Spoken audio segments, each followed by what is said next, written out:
All right, so we're back, guys. We have Emil, we have Simon, we have Olaf, Pressure, all the way from Sweden. This is awesome. Simon, you were talking about improvising guitar. I had a conversation with somebody a couple weeks ago about guitar heroes, and it was one of those polls that you always see on social media where the top 25 guitar players of all time. To me, it's always subjective. I'm a drummer. I have my favorites. My favorites might not be the same as your favorites. We don't even know the guy that's in some little town in Sweden that we don't know of that could be the best guitar player the world's ever seen, right? So what you said to me is interesting, and I want you to focus a little bit on that, because I've seen a lot of stuff that's come out of your country, and obviously we know the Malmsteens and all that stuff. Yeah. Yeah. Right? Bring the fury. But talk a little bit about that, because I like the fact that what you're talking about is basically it's an FU attitude. I'm going to play the way I want to play, and if you don't like it, so what? And I think that's refreshing. More people need to kind of pick up on that when they're creating. Yes, the thing that I've always have with me as a guitarist and as a musician, and I was taught from different fantastic guitar teachers throughout the years, is that tone can be learned and controlled, technique can be mastered, and and every song can be learned. How fast, how complicated it is, it's just a matter of practicing to learn a Dragon Force song or a Malmsteen solo or something. You can learn it if you practice enough. But you cannot learn how to connect your soul and heart into a new tone. So I was really inspired by a guitar teacher I had back when I was 11-year-old. And I thought that I could do everything. And he told me that, okay, everyone can learn how to play an instrument, but not everyone are meant to make music out of it. And that is something that I really have taken with me, that you must mean every note. You must put something behind it. You must really get into the music, because otherwise I will be standing there every night playing the same things, and I will be doing the same riff. I will be thinking out, oh, I wonder if McDonald's is open afterwards so we can get a burger. And that's not what I want to channel when I play a guitar solo that should show how to, when you have lost your closest mentor, or a guitar solo meaning how to get back up after you have experienced addiction or something like that. You cannot think about McDonald's and their burgers then. That would be totally wrong. So you have to know when you are playing, nothing else matters. You're connecting your soul. And then you cannot play some written little lick, because that won't mean the thing you are wanting to project. You need to project what's in your soul. And if someone isn't feeling that, if someone isn't connecting, well, okay, then they can go and listen to Justin Bieber or something like that. I'll keep connecting my soul to my instrument until the day I die. And when I stop doing that, then music will lose its meaning, and I will not stand for that. I will always and forever saying that a true artist, it doesn't matter if you play the flute or drums or saxophone or guitar, or if you sing. If you put your soul and heart into it, then you will be interesting. Then you will be something that I will really get inspired by. And it doesn't matter if you have playing for 3 months, 3 weeks, or 30 years. The heart and soul can always shine through something. And that's what drives me as a musician. I need to be able to project, because if I won't do that, then it will just be as learning some assembly work line. You need to make music the right way, the connective way. And that's why when I write a song, when I have a lyric or a story, and I get this, oh, I have a music here. I get into kind of a trance-like state. I go into the studio and I do what we call a draft.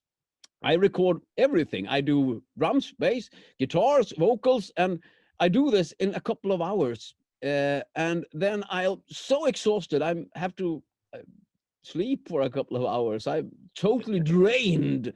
And after that, I send the songs to the guys and tell them what I do. But that's my creative process. I must get it out. It's in my head. It's like some strange little demon that eats your soul, and oh, it has to get out. And if I don't, and people around me, my family, my friends, when I'm in this mode, okay, we'll have to let him be now, because I'm like totally into that. And so my word of advice to all musicians, all people in the music business, please let the soul come back to music. I not only talking about myself. I mean, I love to watch live music, local bands, national bands, international bands that really loves what they are doing and not have turned it into a business or just branding or just a part of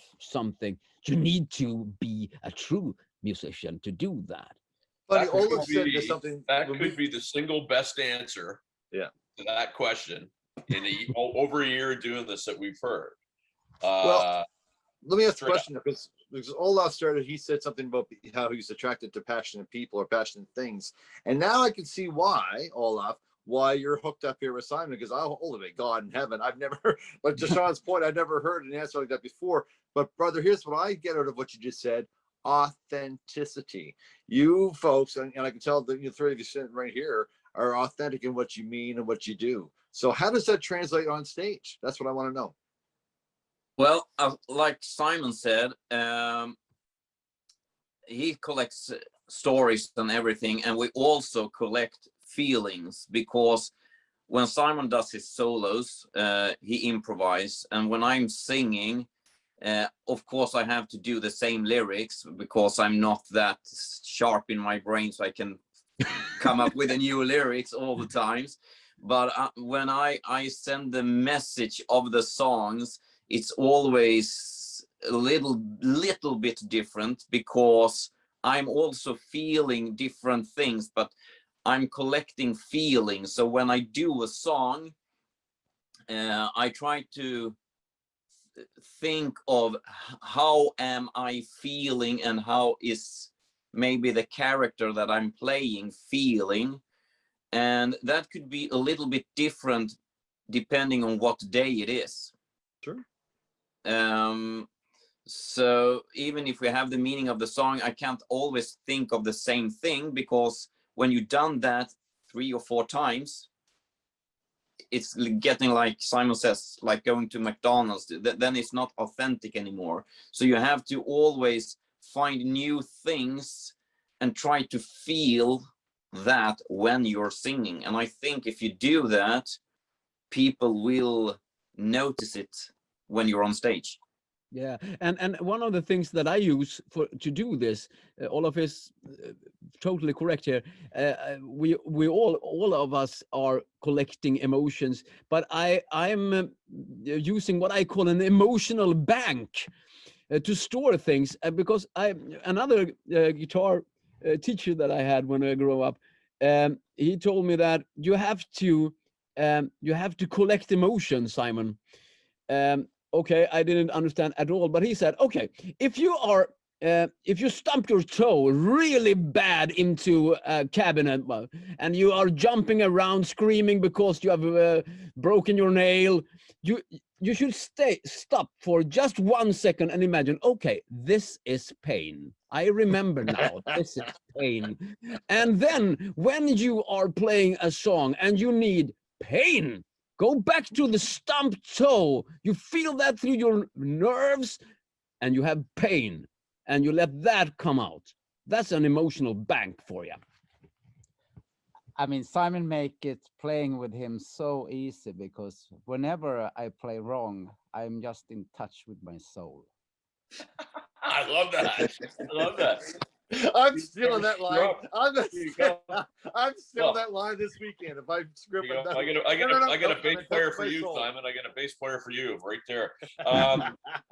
So in terms of in terms of what you guys are audiences and stuff that you've played in front of, what's the scene like there? Where have you played? Where have you traveled? Give everybody a sense of what it's like. Over here it's different. You have everything from festivals that might have 10,000 to 50,000 people, right down to clubs where you're playing to 200, or tables and chairs. You never know. What's the scene like over there? The scene, Yeah. the scene right now is Sweden is still in lockdown for another month, so we don't have that much live scene at all right now. There are just, as for now, there are just seated audiences allowed. So, and it's been like this for 1.5 years. So, I mean, there has been so many clubs, so many venues that have been forced to shut down. So, but the audience, the people are on their toes to get back out there. But well, the venues are still a bit they are still a bit against bookings, because they don't know if something are going to be prolonged or whatever. So they wait until all the restrictions are lifted until they start booking things. So the scene right now is still bad but optimistic. As for where Pressure has been playing, we did a couple of had our show already done, and we did a couple of club scenes and a couple of parties, Three and then places, I think. and then it hit. Yeah. So just when we were about to, start. We had a lot of bookings and canceled, as many other things. So we have been doing our live rehearsals now. So we are really ready to get out there. As for what we have played before, I mean, me and Emil had played like any kind of venue on the party cover circuit. Yeah, everything. I mean, From big to big scenes to very very small. to very very small, and at company playings and everything. Like Clubs, venues, whatever. So the scene right now are bad but optimistic. Yeah, but basically what we have done, I mean, you heard about earlier talking about this video concept and how should we sort of express this music, this genre, how to do. So we are experimenting with that, and basically the album we released, that's COVID produced basically. Right. So that's where we're at. But it's looking quite good in Sweden, COVID-wise, right now. The people are getting sort of sick, but there are very few dying. Very, very, very few. So, as Simon said, in about a month, people that are vaccinated are allowed to meet it in sizes. And I think in Sweden now, we are vaccinated up to, is it 87%? Or something like that. So it's very good actually there. So it's not that hard to travel within the European Union, if you will. So like where's the most remote or the most exotic place that you folks have played in Pressure?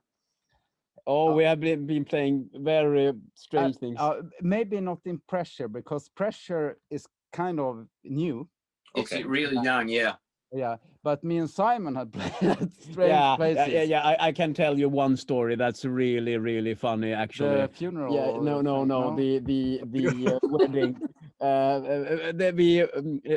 The funeral is quite kind of funny as well. One of our really most fun places where we were invited to play a company gig. It was a funeral bureau, funeral undertakers and everything, and they could really rock out. They were crazy. We played for like 4 hours straight. It was really, but what the most strange thing that we experienced was this: we were playing with this really hard rock metal cover act, and we were rehearsing back in Stockholm on Wednesday.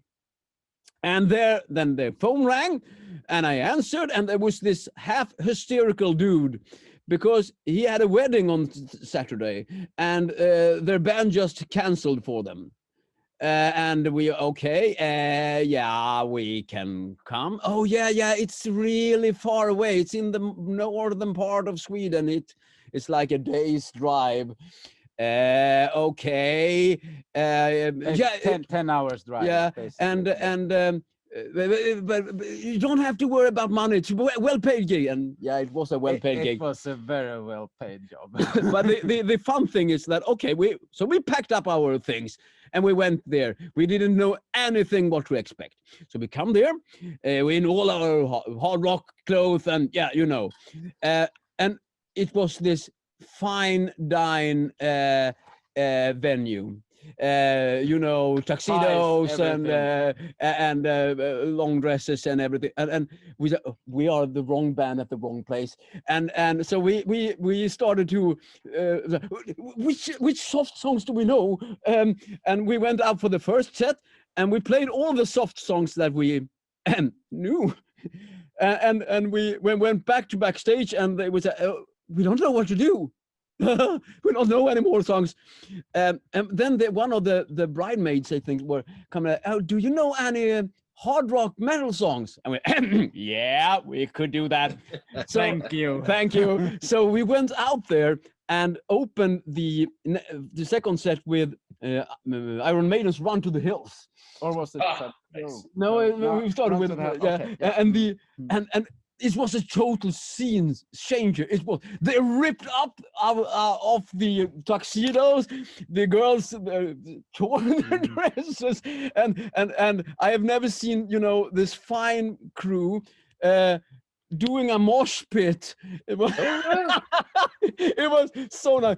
So we played there for like 4 hours straight, and they were all sweating down. And but the fun thing and most strange thing were afterwards, because we were really tired. It was like 3 or 4 a.m. in the morning, and we were to crash at the newlyweds' basement. No, their garage. The garage.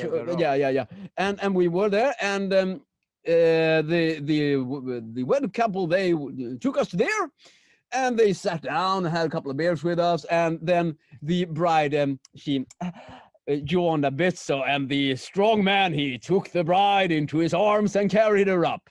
And we thought, okay, well, now we can sleep. So we'll get ready for bed. 20 minutes later, the bridegroom returned without the bride. And he said, oh, do you want to have a whiskey? And we, aren't you going to spend your wedding night with your bride? No, she passed out now. She was so drunk. And I mean, we have been together for 15 years, but how many times do I have a fucking heavy metal band in my basement? So we partied for like 2 more hours with him, with his bride sleeping up in this. So yeah, that was a strange but very fun gig to do. Yeah. That was great. We got to get to Sweden, man. So that's it. As we wrap, where can people find your material? Where can they find Pressure? Olof. Well, they can find it on different kind of social media. Of course, you have YouTube, Spotify, Apple Music, all of the different streaming services, Instagram, Facebook, and Twitter. Have I missed something, Simon? Yeah, of course, our own website, pressure.band. Pressure.band. And on all the social media things, you will find us using the name Pressure Sweden in one word. So Instagram, Pressure Sweden, Facebook, Pressure Sweden, Twitter, etc., etc. So Pressure Sweden, you will find, and we hope to see you there. Well, we want to thank Sam Bone for throwing us this bone to get in touch with you guys. It's been a lot of fun. A lot of fun. I love her. She's great. Yeah, Sam's the best. We had a PR meeting with her, and we gave him a new nickname. Should we say that? We call her Sneaky Bone. Sneaky Bone. Because she always finds new things, so she's a sneaky bone. Yeah, Sam the Sneaky Bone. Right on. Gentlemen, thanks so much for your time. Yeah, Thank you. Thank you. Stay in touch and look forward to hearing what you guys are up to when everything cracks wide open again. Oh, Right, yeah. perfect. Precious Sweden. So you got to come over to North America now, or Sean and I have to go over there, either or. I know.